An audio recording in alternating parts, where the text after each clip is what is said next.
Class 9 chapter triangles exercise 9A number 5। देखो कौन सा इज मैथमेटिक्स का exercise 9A number 5। In A triangle ABC D is midpoint of BC, AD is produced up to E so that DE equal to ABD।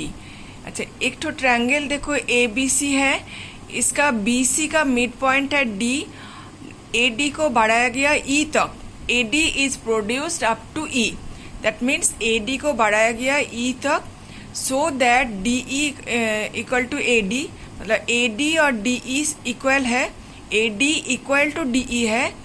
Prove that triangle ABD and triangle ECD are congruent. ये जो triangle ABD है और triangle ECD है, ये दो ठो triangle congruent दिखाना पड़ेगा। एंड नंबर 2 में है AB equal to EC, AB equal to EC दिखाना पड़ेगा। और 3 नंबर में AB is parallel to AC, AB is parallel to EC दिखाना पड़ेगा। अच्छा, तो नंबर 1 शुरू कर रहे पहले। ABC is a triangle, D is midpoint of BC,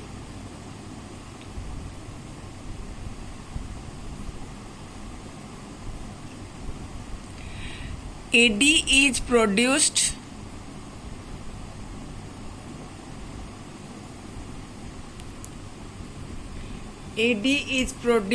up to E so that AD equal to DE। Now join CE। अब CE join करना पड़ेगा।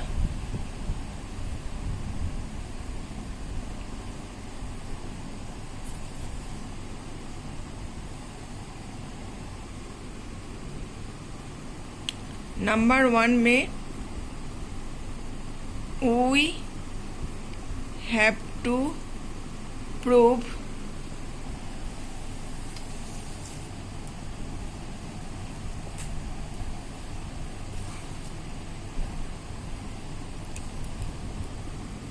triangle ABD congruent to triangle CDE और ECD।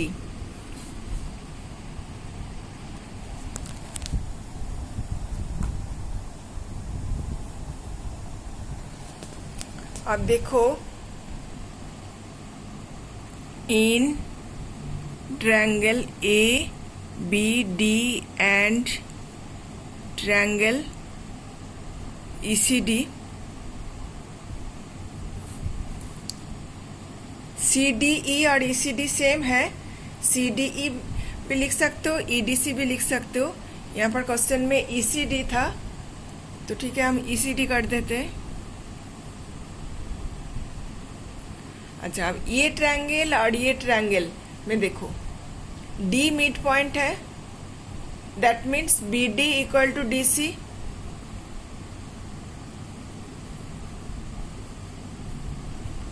As D is the mid point of BC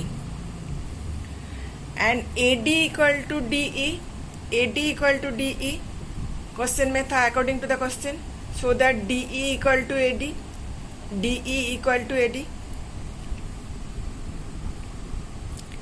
AD equal to DE according to the question।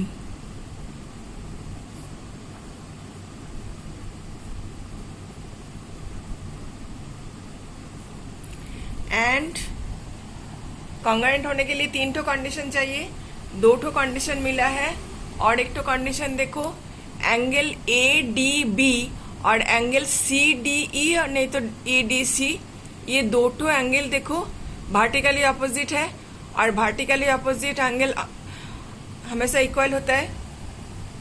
Therefore angle ADB equal to angle CDE vertically opposite.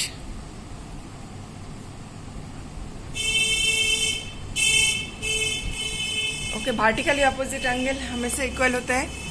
Therefore triangle ABD congruent to triangle ECD. अब हम लोग बोल सकते triangle ABD congruent to triangle ECD.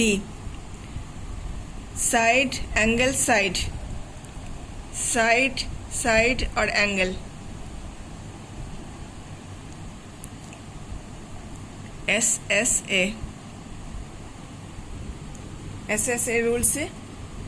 अच्छा, अब दो ठो triangle congruent हो गया तो हम लोग जानते हैं जो कॉरस्पॉन्डेंट साइड इक्वल होता है, मतलब AB के साथ EC इक्वल होगा, क्योंकि ये ट्रायंगल था अगर इसके साथ इसके ऊपर बिठा दो, BD के साथ DC इक्वल हो जाएगा, AD के साथ DE इक्वल हो जाएगा और AB के साथ EC इक्वल हो जाएगा. ये प्रूव करने के लिए 2 नंबर में 1 नंबर में 1 का प्रूफ हो गया. Triangle ABD and ECD are congruent. Triangle ABD congruent to triangle ECD, ये प्रूव्ड हो गया 1 नंबर का. एंड नंबर 2 में प्रूव करना है AB equal to AC.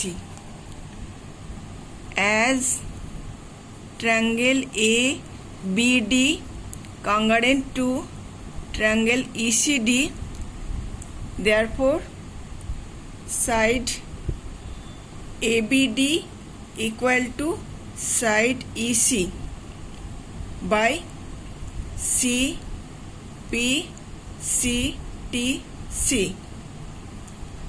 Congruent का रूल से कॉरस्पॉन्डेंट साइड इक्वल है.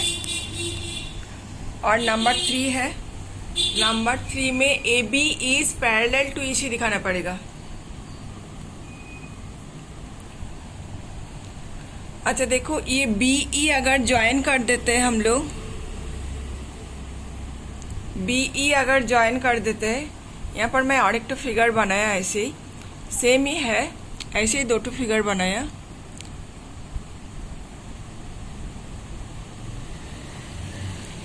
ज्वाइन BE, यहाँ पर देखो ये AE एक तो अगर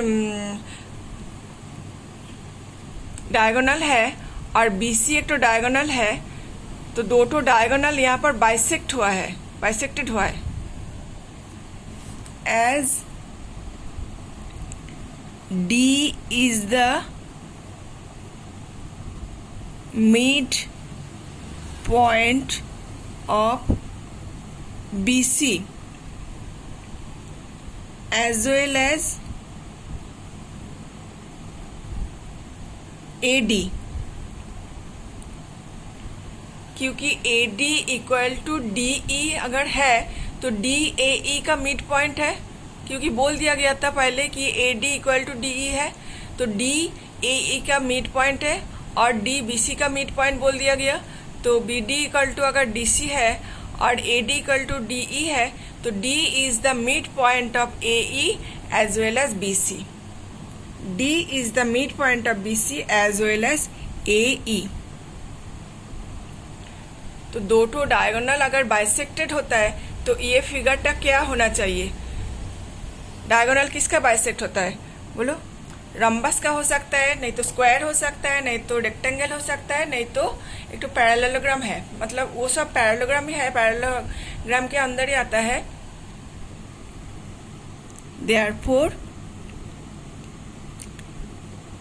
फिगर ABEC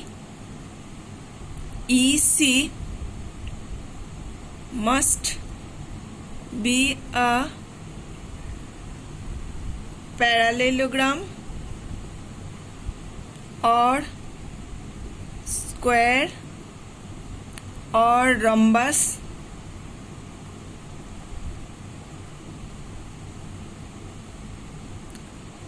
or स्क्वायर. क्योंकि डायगोनल बाइसेक्टेड है तो figure ABEC must be a parallelogram और स्क्वायर और रेक्टेंगल और रम्बस. और रम्बस पैरेललोग्राम का ऑपोजिट साइड इक्वल होता है, पैरेलल होता है. Therefore AB parallel EC.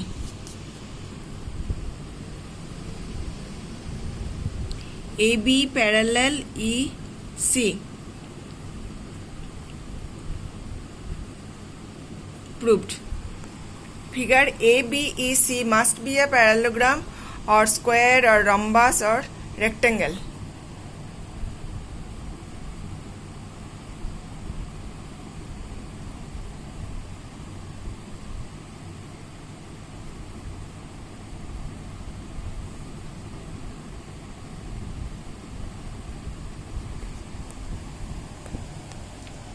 Okay. Thank you.